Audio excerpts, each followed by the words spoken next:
नमस्कार. मी नाशिक गंगा फाउंडेशन कार्याध्यक्ष आदित्य नारायण जाधव. गेले सकाळीच एक इमर्जन्सी आली आमच्या इथे. एक डे बेसिस वरती आमच्या इथे आजी आल्या. आम्ही 2 दिवस 3 दिवस साठी कोणी गावाला जात असेल तर आम्ही आजी आजोबांना आमच्या इथे सांभाळण्यासाठी घेतो.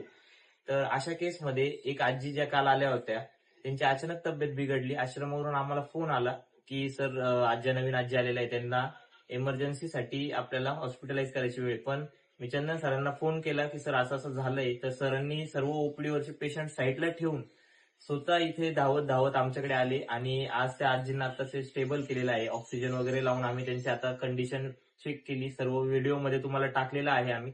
तर तुम्ही अशा काही केसेस असतात ज्याच्यामध्ये सर आम्हाला स्वतः हेल्प करतात आणि आमचं खूप मदत करतात. त्याच्याबद्दल आम्ही सरांचे खूप आभार मानतो. तर धन्यवाद सर.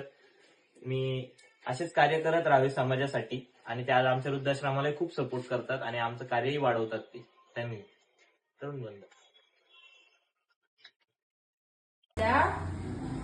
बसलेल्या असताना आजीने अचानक अशी मान टाकल्याच्या नंतर त्यांचा जो श्वास आहे, श्वास घेण्याची जी प्रक्रिया आहे त्यांची थोडीशी हाय झाली, म्हणजे बीपी वाढल्यासारखं झालं. त्यामुळे आजीने पूर्ण अंग मान टाकून दिली. त्यानंतर मग आम्ही आजीला मध्ये घेऊन आलो, ऑक्सिजन लावला. त्यानंतर आजी थोडीशी व्यवस्थित झाली.